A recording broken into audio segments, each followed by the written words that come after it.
to offer you this lesson from Unity of the Keys Spiritual Center.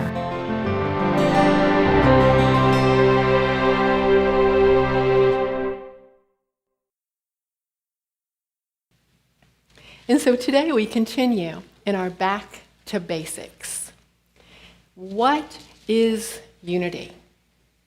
Last week we talked a little bit about how when someone asks us that question, we often find ourselves explaining what unity is not, rather than what unity is.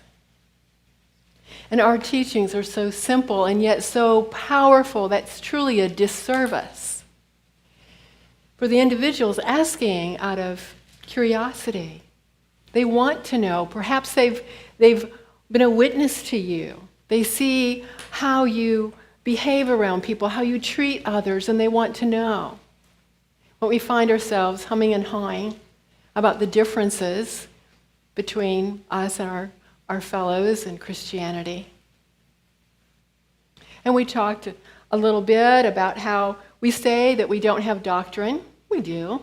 We have the 5 basic unity principles. Doctrine is simply teachings, principles. What we don't have is dogma. We do not have teachings that say, you must believe this. They are not authoritative. They are not, you can't come through these doors if you don't believe in this. We are inclusive. We are inviting folks into our teachings.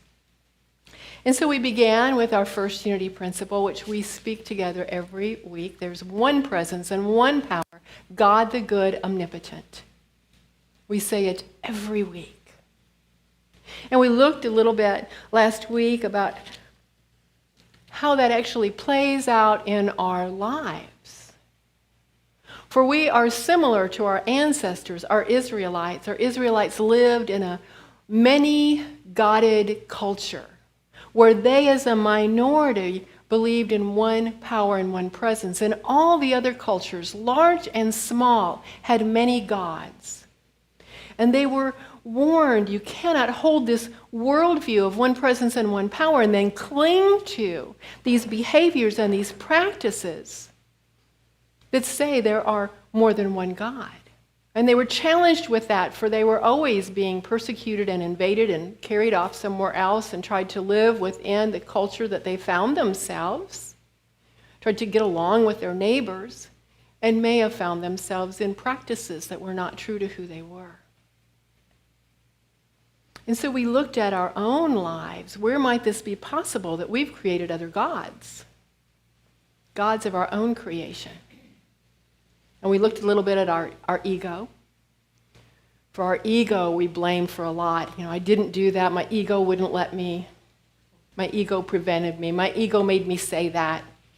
As if our ego has some separate power distinctly away from us, not part of us. And our ego is what drives us to believe all the marketing that goes on in the Western culture, where we make gods out of youth and beauty, and that if we just buy this, if we buy this car, if we drive this car, we'll be happy. If we purchase this product, this wine. And we're very guilty in our culture of, and really, it's more than a Western culture now. It's kind of a worldwide marketing, this seeking, our ego seeking to be satisfied in something outside of ourselves. And our ego just wants to protect us. It's there to survive. It's a survival mechanism.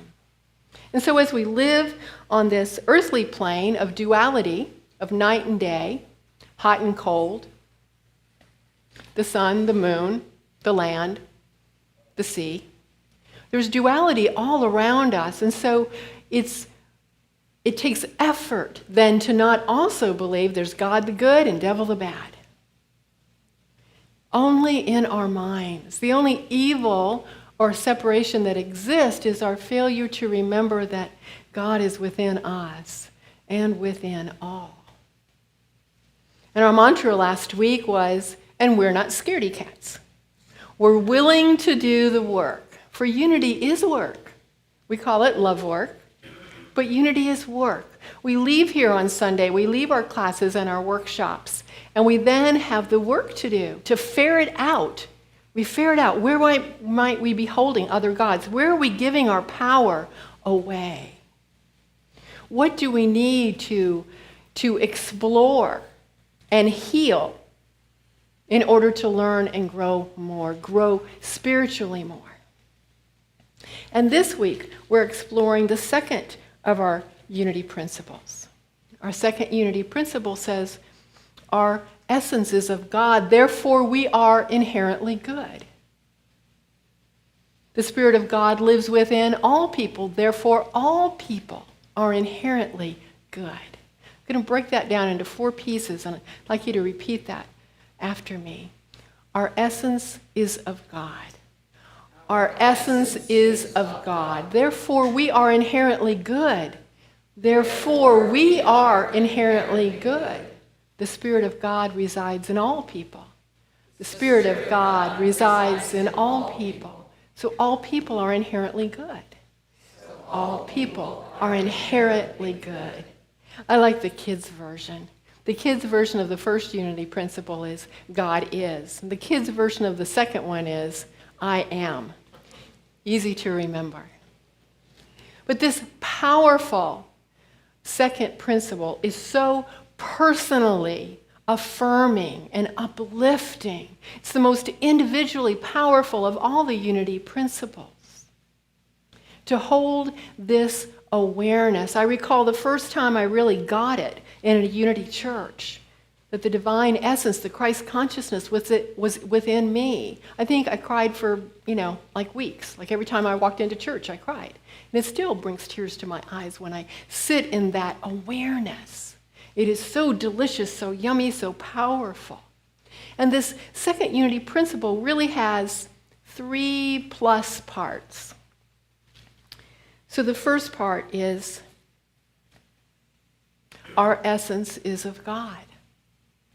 That awareness of the I am, that awareness that we have never been separate from God, can never be separated from God, will never be separated from God. That any time we felt abandoned or alone or unworthy, lacking, in fear, we either didn't know yet or we forgot that essence is right here within us. Yes, it's out here. And it's right here. And all we have to do is turn within. And that sounds so simple, doesn't it? But boy, when we're in the middle of the muckety-muck, it's easy to forget. And that's one of the reasons we have each other, to remind us, to support us in the stuff that we go through, for we go through stuff. The second part of that principle is, therefore, we are inherently good. Inherently good. Well, I don't know about you, but I wasn't raised with the constant message, singular focus of I was inherently good. And there's a wide spectrum of the messages that we receive as children. And remember, we talked about this a few weeks ago, how a young person's mind is so easily imprinted. They believe everything they hear. And even if within our own home we were affirmed, as soon as we left those doors and went to school, there were other kids there. And they had different ideas, and there were well-meaning adults. I'll remember many, many years ago, when my son was about 2, his uncle came to visit, his father's brother. And Lee had done something that 2-year-olds do. And his uncle said, "Don't do that. You're a bad boy." Oh, he's lucky to be alive. My mother lioness's instincts leapt out of me, and he soon became aware that you're never to label my children. You can correct them, but you are never to label my children. But we get labeled soon enough, just so not intended, just so offhandedly. We're trying to tie our shoes, we're trying to learn how to do things, and we're told we're too slow, or we're trying to learn how to feed ourselves, and we're messy, or we're sloppy, or we're clumsy. Those things come up, and we believe them. We believe them. Now, in my home, my parents were pretty good about giving positive messages, although I do remember one that was, how can you be so smart in school and not have any common sense? Yeah. That was later in life, but not as a little one. Yeah, I lacked common sense for a few years there. But there were things that occurred in my young life. It'll be part of a talk someday. There's things that occurred within my family and my young life that I very clearly received the message, even if it was an internal one, that I was to be good, that I was to please my parents, I was to make my parents happy, for they were going through a very sad time. And so I was a good girl, and I made good grades, and I did the right things, and I behaved myself. That's not inherent goodness, is it? That's doing something. That's being a certain way in order to be accepted and loved. And I'm not saying my parents impressed that upon me, but that was what I believed, was I needed to do all the right things. And so this message of inherent goodness is like a breath of fresh air.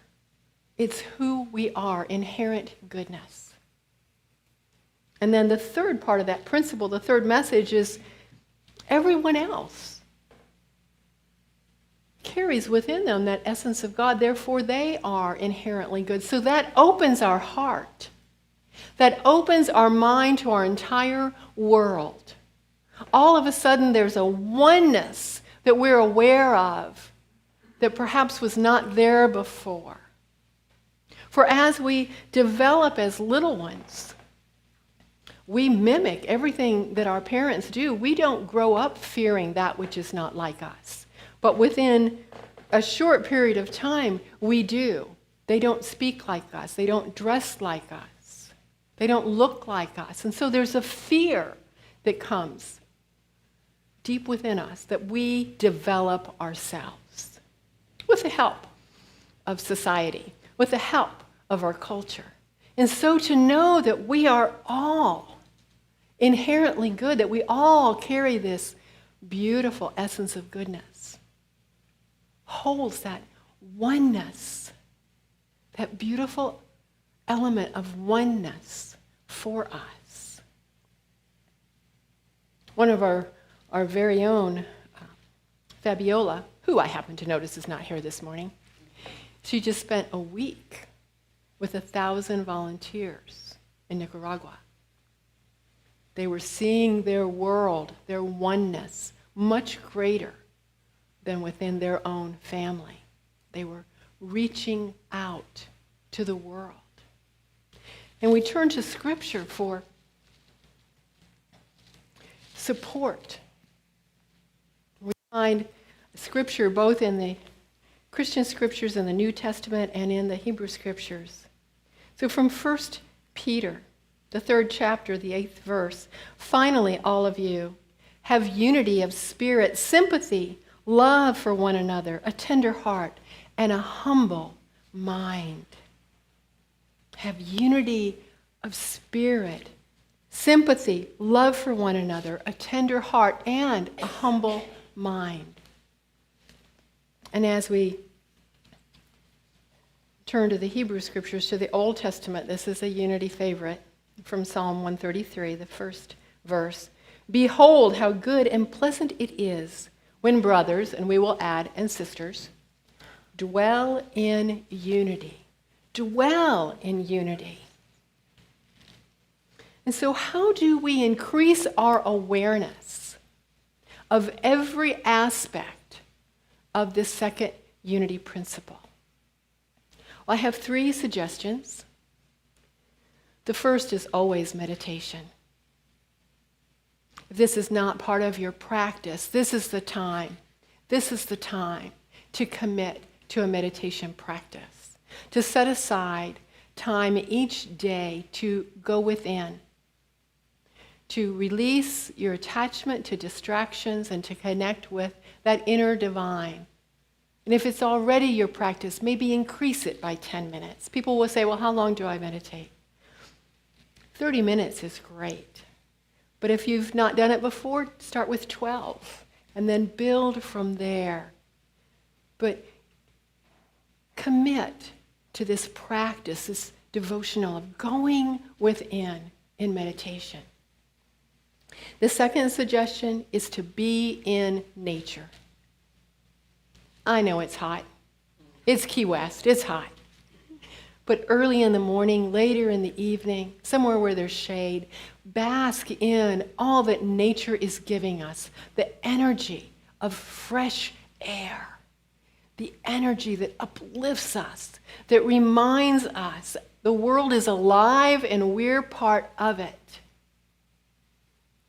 And then the third suggestion, and Danny and I have been talking about this quite a bit lately, is to find space on your calendar that you can commit to true time in the silence. When Danny and I were at Unity Village, we would do 24 hours of silence on a regular basis. We've talked about trying to find a space of 24 hours that neither he nor I are committed to be in communication with the outside world. It's a little tricky, but it will happen. And that silence is silence. There's no television, there's no computer, there's no phone, there's no Facebook, there's no texting. There's really very little reading. For those are all distractions, although if you need some devotional reading to take you into meditation, but it's 24 hours of silence and just being. And I think it's something that we can place on our calendar so that if we as a church would like to do that together, we can have our little signs that say, I'm in the silence, so that if you go out among other people, they know. It's a gift. It's a practice of beingness, of total beingness, of just being aware of the divine within all, and truly letting go of all distractions. And we can do this because we're not scaredy cats, right? We have the desire to be awake and aware and spiritually growing, spiritually thriving. And so the song that Tim chose this morning, going into meditation, that ended with, "We are the light of the world." I'd like to comment on that essence within us. For sometimes we hear it referred to as a spark or a light or a flame. We are the light of the world. We possess within us Christ's consciousness, that it is a brilliant, bright light of loving energy. And our humanness is simply a veneer. It's a veil. And as soon as we break through that veil, as soon as we go within and we remember who we are as spiritual beings, that beam shines out on the world. It's not a little spark that we have to seek to find. We are bursting, overflowing with this light, with the divine love of who we are. For we are awake and aware, and we are spiritually soaring. And so it is, my friends. God bless you.